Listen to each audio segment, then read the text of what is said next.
Greetings, my dear viewers. It is I, Drehon, back once again with another tips and tricks video for your Dungeons & Dragons campaigns. Are you having to deal with OP spells that are just ruining your adventures, your encounters, even your very dungeons? Well, there are some very, very simple tips and tricks, much like with the flying NPCs and PCs video I did a while back. Now, before we get into the more in-depth tips, we're going to start tip number 1 off with a pretty obvious choice that I don't really hear about. The DM layer, Nerdarchy, whoever. Whenever I see a tips and tricks video for dealing with these overpowered spells, they don't use this tip. Instead, they either use some of the other tips I might list, or they will nerf a spell. Nerf is a term a lot of people like to use to mean that they have depowered it. Much like the toys known as Nerf. They are a less dangerous version of what they represent. They are toys. Obviously. Using the term nerf for spells, magic items, or even monsters means that they are less threatening. These tips are to be used instead of nerfing the spell. Anyway, I am rambling. Let's go to tip number 1, which probably should be the most obvious one to use. Yeah. I don't know why nobody uses this. Counterspell and Dispel magic are two of the most obvious spells to use when facing off against certain spellcasters. And most importantly, certain spells. For example, the so-called horrendous spell, Healing Spirit. It's either Healing Spirit or Healing Word. I don't know which one it is because neither of them are that OP. Yes, Healing Spirit lasts for 1 whole minute, and with each round being 6 seconds, is what I think the rules state, it lasts for a good while. And when a creature starts its turn within the boundaries of Healing Spirit, they regain a certain number of hit points. Yes, that does sound OP. But you have to remember that the Healing Spirit, or the player that it is affecting, need to be in the same space as each other. So, the Healing Spirit would have to move up to a certain creature, or a creature would have to move towards it. So, using one of these two options here, Counterspell or Dispel magic, should deal with that problem. For Counterspell, it even says you can attempt to interrupt a creature in the process of casting a spell. So, say that your player is casting let's go right off the top of our heads and say polymorph. You can have one of your spellcasters use Counterspell to stop that player from using polymorph. Of course, Counterspell is a low-level spell, so you would need to use the upcasting feature of the spell and have the Counterspell be cast using a spell slot of a higher level than that polymorph spell. The same goes roughly for Dispel Magic. Dispel Magic, while it does not counter the spell, it will end the effect of a spell that is affecting a creature or object, or even just a magical effect in general, such as Wall of Force. Let's just say that. Let's just say Wall of Force. Say one of your players uses Wall of Force and cuts off half of your monsters from the other half. Okay, let's just have one of our high-level spellcasters on either side of this Wall of Force dispel the wall. I don't see what the problem is here. No, I'm not insulting anybody. Let's get that out of the way.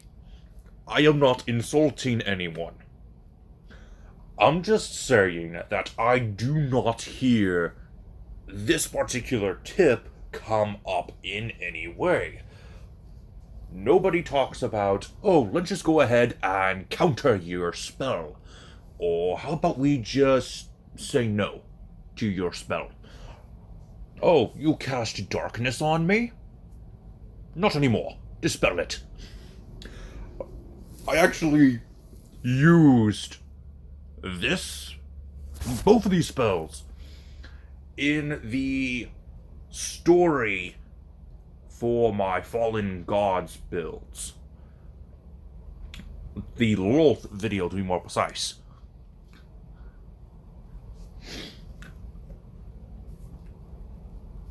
I mean, it makes sense to use Counterspell and Dispel Magic in this manner. Alright, now that we've talked our ears off with this tip, let's move on to tip number 2. Force a reroll on the spell saving throw, or force the spell to end. I have had this problem with the Succubus's Charm ability. If the creature the Succubus has charmed is hurt in any way, then the targeted creature must retake the saving throw. This is true for a lot of spells. Some spells, in fact, will just flat out end if the affected creature is harmed in any sort of way. Which, holy cow, does that get annoying. So let's say your players use Hypnotic Pattern on your large group of, let's say, kobolds. This has been used before, but according to the spell ends for an affected creature if it takes any damage, or if someone uses an action to shake the creature out of its stupor. So, what you could do is either have one of the creatures that had already succeeded on their saving throw shake their pals awake, or you can bring out some magic missiles and wake them all up by taking damage. Is it a bit tedious? Yes. Is there a chance that you will kill your own creatures? Also, yes. But it is worth the risk. especially if you have a large group. Now, there is a thought. If you were to kill your own creatures in this manner, technically speaking, your players would not get experience for killing those creatures, since they didn't kill them. It was your own creatures that killed the other creatures. So that would deter your players from doing something like that again. Taking away experience points like that could, in fact, deter them from trying something like that. That way they don't miss out on experience points. It's just a thought. I would not recommend that particular thing entirely, but it is a thought. Moving on to tip number 3, teleportation. So, while the force has just been put up, or your players have used mold earth to drop some of your creatures into a pit, well, using a spell much like Misty Step, where they can teleport to an unoccupied space they can see, is actually rather useful. In fact, since Wall of Force is a see-through wall, then all one of your creatures has to do is use Misty Step or similar spell or ability, and just simply not be on one side of this wall, or inside of a pit. Seems a little cheesy, but it works. Tip number 4, use non-metal weapons and armor. This is mostly for the spell Heat Metal. There have been, I think, 2 or 3 different YouTubers that have stated that Heat Metal is a problematic spell, mostly because it does not have a saving throw. Now, normally, I would agree, if not for the fact that there are very simple ways that creatures could go around this spell. I mean, think about it. Let's say there is a tribe of Grung. They don't have access to a forge. They only have access to what's in their environment. Like turtles, or twigs, sticks, bones, a spear with a bone tip, or even a stone arrowhead, armor made from the shells of certain animals, maybe even a grung with crab armor. That'd look kind of funny, actually.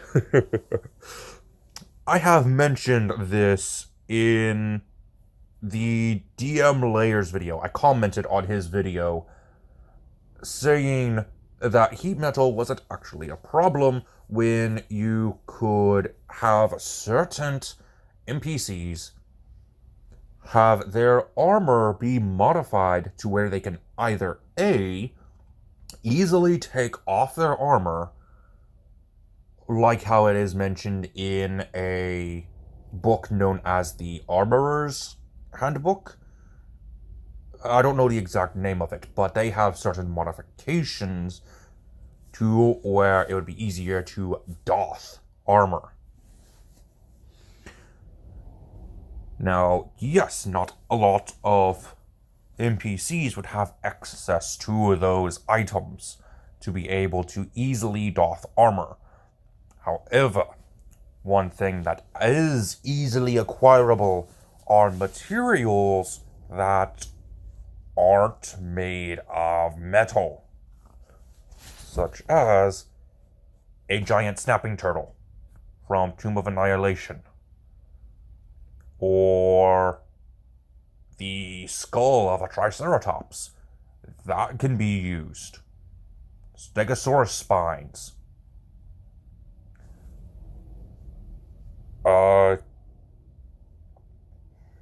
Bones. Rocks. Easy to acquire materials that you can use to create non-metal weaponry. For Pete's sake, even a sling is made out of a stick, some string, and a pouch of some kind to hold the rock. Which, again, non-metal. So heat metal isn't an issue if you take your campaign into a jungle or a swamp. You just need to think of, okay, what type of weapons would this tribe have access to? Would they even use weapons? Maybe they're just lizard folk, and they'll just bite and claw or swipe their tail. They probably don't have access to a forge to make metal items. Alright, end of that rant. Let's move on to tip number 5. Behold, silence, or be still. Spells have certain components they must follow. Verbal, somatic, or material. Take away just one of these materials, one of these components, and a spell has been nullified. Some spells even require sight or sound. So, if a creature needs a somatic component for their spell, I would recommend the spell Hold Person or use Paralysis or something to keep them from moving their hands or arms or feet or head. Use the Silence spell to keep them from talking or gag them, maybe. Or, hear me out, we drop a beholder in the room and just have it stare at them. Its AntiMagic Eye is, well, basically an anti-magic spell, affecting anything that the big eye is looking at. There you go, problem solved. Again, I'm not trying to insult anyone, but it's just ridiculous that I don't hear these in any tips and tricks video. It almost seems obvious to use these. Nobody's using them. This is the second one where it is not blatantly said. Okay, I'm gonna move on before I do accidentally insult somebody. Number 6, area of effect. A dragon's breath weapon, raining down a sleet storm. This will affect anything within that area. So if your players decide, hey, let's call on some friends and use conjure animals or conjure woodland creatures, whatever, they just got a bunch of new temporary allies. Using an AoE effect will take care of that problem. Believe it or not. Yes, this has already been mentioned a couple of times. And let's go vice versa here. Say your players are using AoE spells on your groups of creatures, and they are dying way too quickly. What do? Well, you have your next encounter be more spread out. Have the creatures be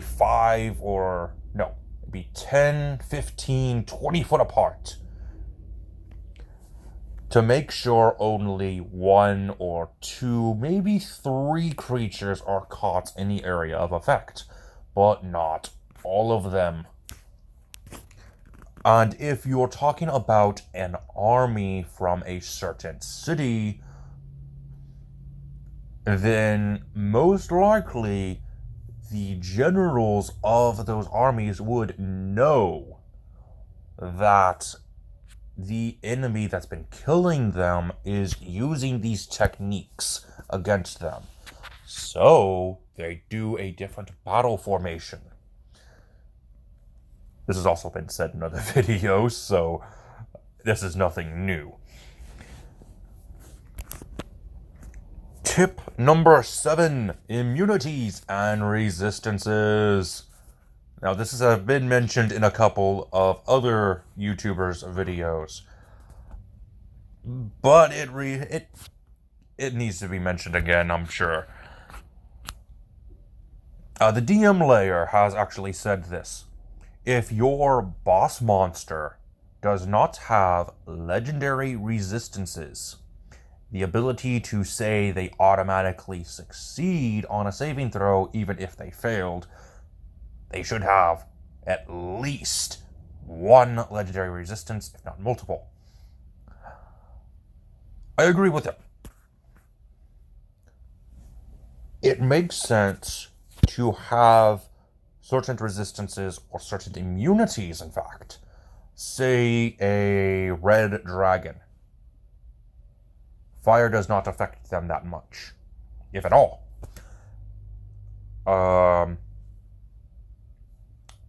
Maybe a animated rug is attacking them. A hammer is not going to be that useful against it. Maybe it's something as simple as a swarm of some kind.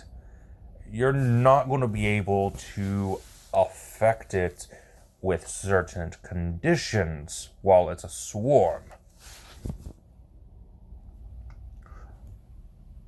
So use that to your advantage. Use immunities, use resistances, legendary resistances. Something to keep your creatures alive longer. Okay, this is the final tip I have for you. Tip number 8. Take away their concentration. There are certain spells that, when used, the player needs to be able to hold concentration on that spell to either finish the spell or to make sure it works.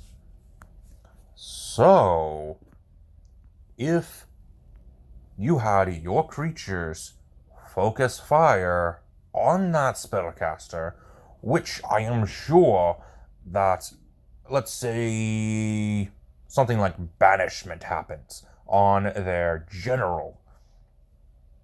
They see that the wizard has his hand out and struggling to keep their general away. They're going to focus fire on that wizard so that the spell breaks and their general returns. this has also been mentioned multiple times. This is why I have left it out for last, because it's probably the most obvious one to use and most common. Taking away the concentration of your spellcaster when they're using a spell that requires concentration makes the most sense.